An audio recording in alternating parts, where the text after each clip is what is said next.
I'm a person with visual impairments, and I've been living with this condition for the past 13 years.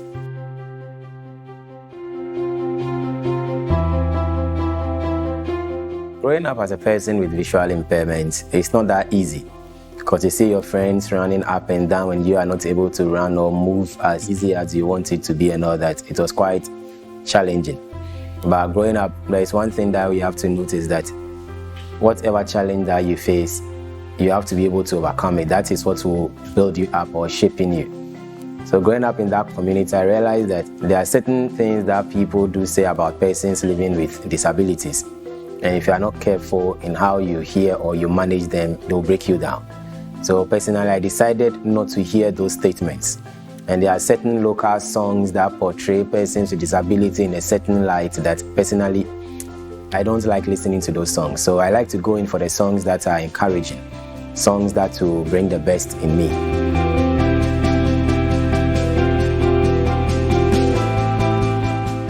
Currently, I am a teacher with Ghana Education Service in Laboni Senior High.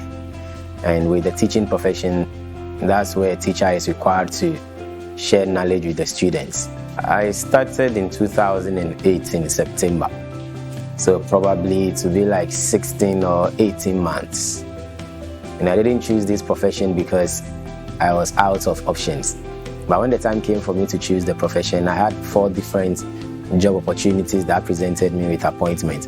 But I settled on a teaching profession because I love knowledge. And not only loving the knowledge, but I love to impart knowledge. And I saw that the teaching will be will be the best way for me to be able to impart the knowledge to the generation that will come after me. So that's why I chose that. And I wanted to also be a lecturer in future. So that's why I settled on that career.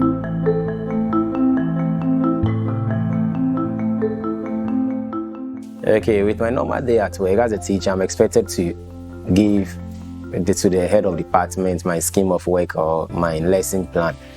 After that, we step into the classroom, we teach the students, we give exercises, and you pick it, you mark, you do the assessments for them, you try to enforce discipline in the classroom and in the school, and also try to give some moral education to the students.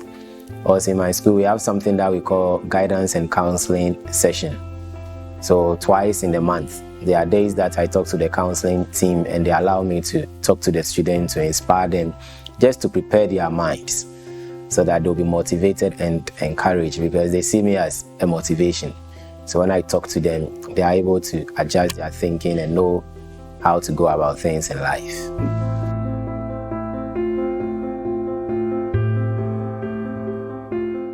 I was apprehensive because I was thinking of how to be able to meet the demands of the profession. I was getting into it. There are certain things that is expected of a professional teacher to do. And one is classroom management. They're in a classroom with about 45 children. They are not adults that when you tell them keep quiet, they'll just keep quiet and listen. No. Whilst you are saying keep quiet, someone is pinching the friend. There are other things going on within the classroom. And you have to depend on your professional abilities to instill discipline in the class.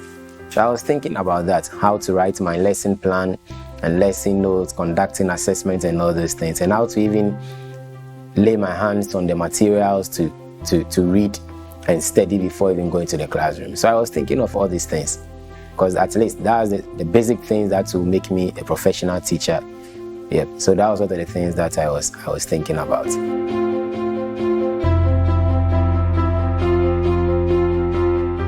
Yes, currently I've been able to overcome those things. And one of the ways, especially talking about how to lay my hands and read my materials and all that, I opted for the e-copy. So I have the e-copies on my laptop. Anytime I want to read, I just go there and I open and I read. I go to the internet, surf the internet to get additional information. So for that part, I'm fine with it. And I also realized that the use of some computer programs like Excel, PowerPoint, and all those things might come in handy. So I already know how to use the computer, but I went and updated myself just to enhance my skills in using the computer. And I also spoke to some of the teachers, the experienced teachers in the school. Also, I'm a new teacher, so they helped me with their skills, how to go about some of these things. regarding my lesson plan instead of writing with a pen. Obviously, I can't write with a pen. So I decided to find a new strategy. So I looked at the contents within the lesson plan book, and I wrote or typed the e-copy of it. So I've been typing my lesson plans instead of writing it. After that, I print it, then I staple it in the lesson plan book and submit it. And it's really, really helpful.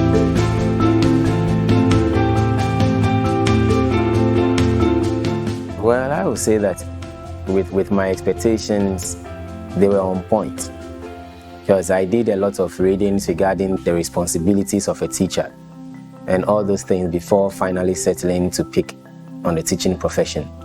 So all the things I estimated, they were on point. So even my anticipation for it even helped me to prepare, so that when I got into it, nothing really took me by surprise.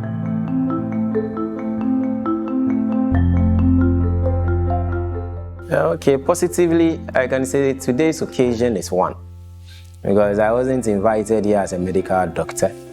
I wasn't invited here as an engineer, but I was invited here as a person with disability who has been able to achieve something in life. And coming to Lancaster today to talk to students and other persons living with disabilities, I feel I've been able to encourage one or two people who attended the conference. So to me, that's a positive impact. And to look at the negative impact, there are days that you want to do something that you are being denied because of your disability. There are certain places that I really want to go, but because there is no one around to really assist me or to accompany me, it's like then you are limited. So with that negative like that, I said, but positively, it has been a lot. There is no place that I'll set my mind that, or no office in Ghana that I'll set my mind to go and I will not be permitted. If I should go with you, maybe you will not be given the chance. But when I get there, I'll be given the chance, because people want to hear what he has to say. So it has been an asset. So I see visual impairment as an asset to me, because it has opened various doors onto me.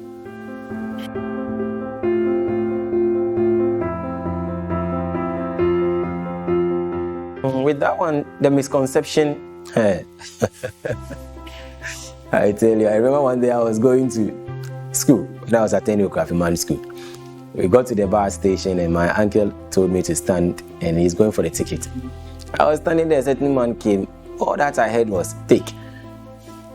Oh, take. Oh, won't you take it? So I was like, what should I take? He said, oh, I am giving you money. I said, did I tell you I need money? I don't want money.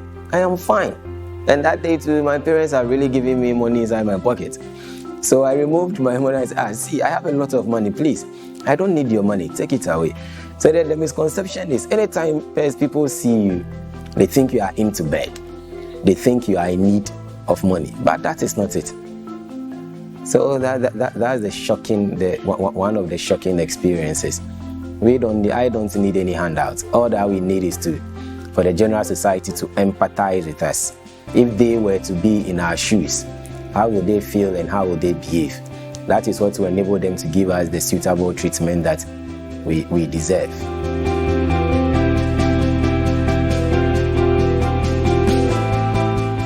The persons with disabilities are special people that God has endowed our various nations with. So we need various supports, educationally, health-wise, anything. We need those supports to come to us. That's why I always say that issues regarding persons with disabilities should be a national agenda. It should be something that day in and day out, our government officials will be willing to talk about, to engage the appropriate quarters on. Because if you don't have the knowledge about how to deal with or relate with persons with disabilities, then there is no way you can do anything positive for them. So regarding education, we should enhance our inclusive education drive. For now, there are only selected schools that have been integrated, talking about our high schools or our senior high schools. Why can't we open up the space so that all the various secondary schools will be integrated or will be inclusive for persons with disabilities? I think that's an angle that we should look at. And the schools shouldn't just carry the title as integrated schools. Rather, the government should provide the schools with the various resources that they need to be able to assist persons with disabilities. And our structures too should be disability friendly, because the fact that a person using wheelchair cannot access a particular building is demeaning. You become sad that because of your disability you can't access this government service which is located on the 3rd floor, on the 2nd floor, and because the personnel there will not be willing to come down to attend to you. So if these resources or these personnel have been put down so that every person can access, we believe that as a nation we will be well. And opportunities should also be given. I'm always crying for a quota in the employment system in Ghana, that anytime there is unemployment, persons with disabilities should be given a quota. I have witnessed an employment somewhere where a public institution in our country is employed more than 250 individuals, but only 4 persons with disabilities were employed. Meanwhile, about 25 people applied and they went through the process. So these are some of the challenges. So we should give opportunities to persons with disabilities, and it should be a national agenda, just as the nation picked up the education of HIV. Now they addressed and how we were with it. It should be the same for persons living with disabilities.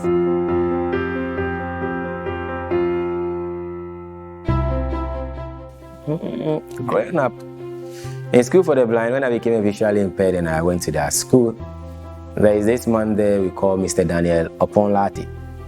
He was a great inspiration, because then you hear that Mr. Opon has gone to the UK. Mr. Opon has gone to America. Almost every 3 months, Mr. Opon will travel outside the country. So I asked myself, what at all is Mr. Opon having that he is able to travel like that?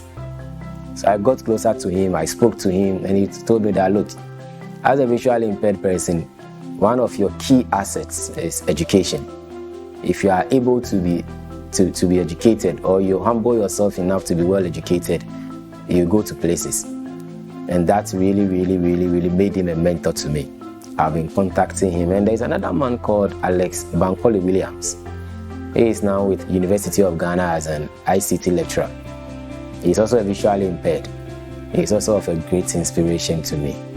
I call him, he directs me, do it like this, go here, come here, do this. So they all give me a focus. That if you are going somewhere and you don't have anyone that you are really looking up to, no one is your satellite, then you don't really know where you are going. But at least there must be someone standing afar talking to you and directing you to come. So these 2 people have been very inspirational in my life. When we talk about disability issues, or in the realms of persons living with disabilities, they are key to me, and I appreciate them a lot.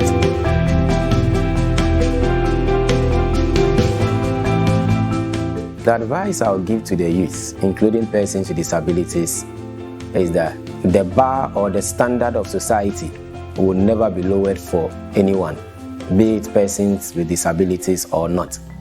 If you are saying that this employment, we are looking for degree holders to occupy this portfolio, the community will not say that because you are a person living with disability, you have HND, so you will be permitted. No. So community is looking for standards. So persons with disabilities should also build up that standard. We should educate ourselves. We shouldn't allow people, or we shouldn't be thinking that, oh, they are going to have pity on me to occupy this position. Those era or those days are gone. They are no longer in existence, because we say that we are equal to people without living with disabilities. So now the community is measuring us based on the abilities that we possess, and not based on any kind of pity. And anywhere we find ourselves, we should make ourselves relevant. That's the key word, because me having that 3 or 4 jobs for me to choose one, it didn't just come because I have finished university and no. All the various institutions, in one way or the other, I did attachment with some of them. I did my national service with one of them and all that. So when I went there, I made myself relevant. That is how come after my national service, they really wanted to engage me. So we should make ourselves relevant wherever we find ourselves. If they take you to an institution to work and there is no work for you, assuming you are an internship student, find a work for yourself regarding the institution in which you are, and do something for it. It can be a research. Maybe there is no work for you to do. Don't just sit down and go listen to radio all day and come out. No.